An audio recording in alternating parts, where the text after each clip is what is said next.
C'est toujours un plaisir de vous retrouver sur Medi 1. Soyez les bienvenus dans l'invité de la rédaction. La réconciliation nationale est au cœur de cet entretien. L'ONU s'est dite satisfaite en mai dernier quant aux efforts de la Côte d'Ivoire dans le processus de réconciliation nationale. Quelles leçons tirer des crises à répétition sur le continent africain et comment construire une paix durable basée sur une réconciliation entre fils et filles du pays? On en parle dans cet entretien. Et pour en discuter, nous recevons Angelbert Kouassi. Bienvenue sur le plateau de Medi 1. Merci bien, monsieur. Vous êtes administrateur principal des services financiers, par la même occasion écrivain, donc auteur d'un livre intitulé Côte d'Ivoire comme si hier n'avait pas existé. Alors dites-nous, à quel niveau de progrès devrait être la Côte d'Ivoire lorsque vous l'observez?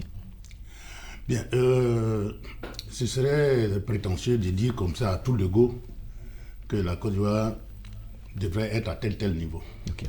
Mais ce qui est sûr, c'est que si la dynamique de progrès qui a été constatée de 1960 jusqu'à 1990 n'avait pas été interrompue par ces crises à répétition, c'est sûr que nous aurions été encore plus loin. D'accord. S'agissant des crises à répétition, lorsqu'on regarde la sous-région, pourquoi est-ce que la plupart des pays de la sous-région sont en proie aux mêmes difficultés? Les crises à répétition, les questions de conflits internes, alternance au pouvoir, etc.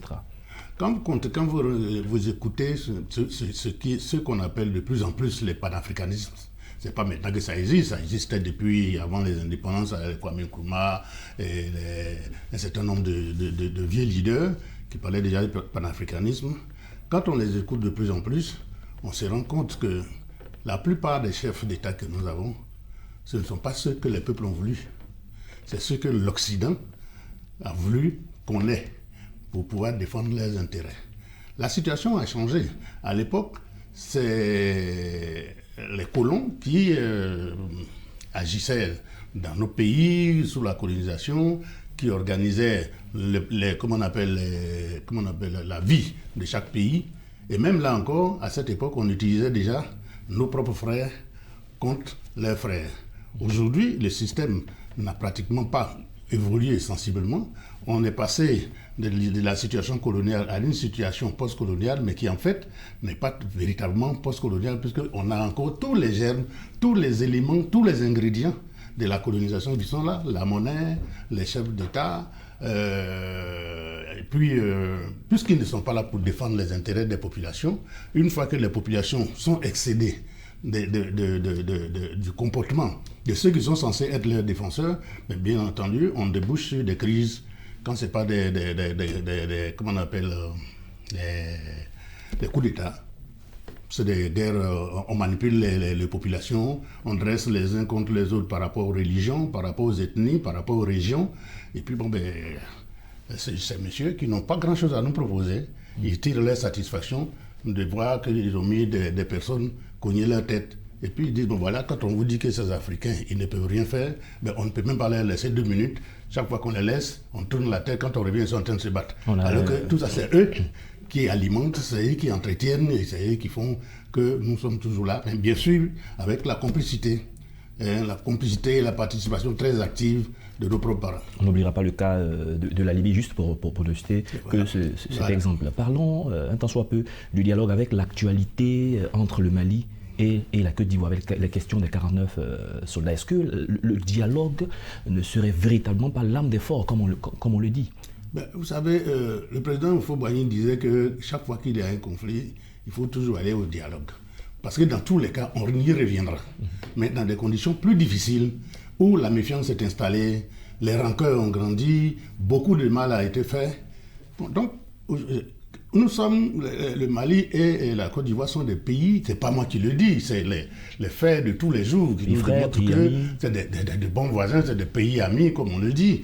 Je me souviens encore quand le Premier ministre Choguel Maïga disait que des responsables sérieux ne peuvent pas se permettre de vouloir mettre la Côte d'Ivoire et le Mali en conflit, en dehors du Mali. La Côte d'Ivoire est le pays où il y a le plus de Maliens à l'étranger. Après, c'est en France. Donc, ça veut dire quoi? Un problème s'est posé. Il faut que les gens regardent ça avec froideur, qu'on laisse tomber les égos et qu'on cherche à régler le problème. Parce qu'en fait, les responsables qui sont au premier plan, qu'est-ce qu'ils défendent? C'est leur honneur ou bien c'est la vie de ces 49 personnes qui sont là-bas, que les parents attendent impatiemment le retour. D'accord, c'est tellement dans l'occasion, dans d'autres occasions, d'en parler. Le titre du livre que vous avez écrit, Côte d'Ivoire comme si hier n'avait pas existé, est-ce que ce titre n'est pas valable pour l'Afrique elle-même? Moi, je pense que chaque jour, pour vous dire la vérité, chaque jour, quand j'écoute j'écoute la radio, je vois la télé, dans les commentaires sur les réseaux sociaux, je me dis que, sans prétention, que je suis encore dans le bon. Parce que, finalement, le comportement que je me permets modestement de reprocher aux Ivoiriens de ne pas tenir compte de la veille, c'est un comportement quasi général chez les Africains. On reprend toujours les mêmes erreurs. Et comme les mêmes causes produisent les mêmes effets, les choses ne changent pas. On fait 2 pas en avant, on fait 3 en arrière, et puis bon, on trouve qu'on n'avance pas. Mais si on ne peut pas tirer les leçons des échecs et des situations douloureuses passées pour qu'on emmène nos populations à avoir l'envie de vivre, d'avoir des dirigeants corrects qui les emmènent là où ils veulent aller, vers le progrès.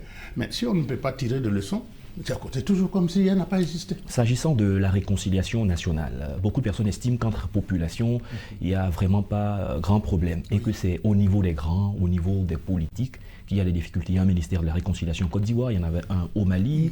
Mais quel est le problème de la réconciliation? Pourquoi on en parle tout le temps sans voir souvent des actes beaucoup plus concrets? Oui, mais ceux qui disent qu'on en parle tout le temps que ça n'évolue pas, ils n'ont pas tort. On n'a qu'à regarder la situation. Le problème, c'est que, comme je l'ai dit, le système venu de l'extérieur ne fait que jouer le jeu de l'extérieur. Et ceux qui sont mis au devant des processus de réconciliation, en règle générale, ne prennent pas le soin de se dire que c'est une mission d'utilité publique. Que à la limite, c'est à un sacerdoce qu'on les invite à se mettre au service de leur pays de façon spéciale pour régler des problèmes de fond. Et comme ils ne prennent pas le soin d'impliquer beaucoup de personnes, vous allez entendre certains qui sont amenés à mener ces actions, vous leur proposez une idée, vous dites non, ça ne fait pas partie de notre schéma. Il n'y a pas de schéma standard pour une réconciliation. On tient compte des réalités du moment. Donc si on sait qu'en giflant la personne à gauche, ça va lui faire mal, si vous giflez à gauche, vous attendez à la réaction. Donc il faut que ceux qui sont devant aient conscience que c'est un impératif pour eux de réussir. Ils doivent impliquer tout le monde. Nous qui sommes le grand public, la grande population, nous devons comprendre aussi que la réconciliation, ce n'est pas l'affaire de ceux qui sont aux avant-postes. Et que nous devons tous concourir, nous devons apporter chacun à son niveau ce qu'il peut pour que les choses s'arrangent. Il faut aussi que les dirigeants prennent le soin d'essayer d'indemniser. Parce que la réconciliation, quand il y a eu des crises profondes comme celles que nous avons connues, on ne peut pas aller à la réconciliation en considérant que non, c'est passé et puis la vie continue. Il faut qu'on cherche à indemniser le mieux possible les personnes. On ne peut pas indemniser tout le monde, mais les personnes dont les situations paraissent les plus difficiles, les plus critiques. D'accord. Comme il s'agit d'un processus, on pourrait dire qu'il y a eu beaucoup de choses qui ont été faites. Il y a eu aussi l'indemnisation des victimes, il y a la libération de certains prisonniers politiques, des gels des avoirs des hommes politiques. Ce sont des actes majeurs, des actes forts qu'on pourrait également citer. Oui. Bon, dire que rien ne s'est passé, bon, ce ne serait pas honnête. Mais quel est le niveau, quelle est l'ampleur de ce qui s'est passé par rapport à ce qui reste à faire? On attend encore plus, je le dis. Parce que si la situation avait évolué si sensiblement, on ne parlerait pas tous les jours de réconciliation nationale. Si on en parle, ça veut dire que les actions qui sont menées ne sont pas suffisantes. L'autre question pour terminer, après quelle action, à quel niveau serions-nous et qu'on dira finalement nous sommes réconciliés et on n'en parle plus? Bon, ça va être... Personnellement, je ne peux pas vous dire qu'à tel niveau, on pourra conclure que la réconciliation est arrivée. Il y a des éléments sur lesquels on peut s'appuyer. Ce que je sais, c'est que les Ivoiriens n'ont pas de problème de vivre ensemble. Ils n'ont pas de problème de cohabitation entre eux. Entre eux et même avec les non-nationaux qui habitent chez nous. Mais c'est quand les politiciens entrent en ligne de compte, qu'ils manipulent tout le monde, et puis on ne se reconnaît plus entre voisins, on ne se parle plus. Quand la période des élections arrive, chacun est dans son coin, vous allez entendre même certaines personnalités politiques dire « Ah, tuez-moi ces gens-là ». Alors que sa femme est de l'ethnie qui demande qu'on tue. Et quand il croise son réel, il dit « Ah non, toi tu ne fais pas partie de cela, je parle des autres ». Mais si elle sort là-bas, vous avez donné le mot d'ordre qu'on les tue. Et si elle sort, qu'on la croise, on la tue. Si vous n'avez pas mis un cachet sur ça, c'est la femme de telle autorité qui ne doit pas être touchée par la mesure. Donc ça veut dire quoi? Il faut que nous ayons tous conscience que notre grand intérêt, c'est que nous concourons à faire la paix. Merci. Que nous pardonnions les uns les autres, que nous soyons tolérants. On ne peut pas vivre dans un monde entre gens intelligents et sans qu'il n'y ait de problème. Très bien.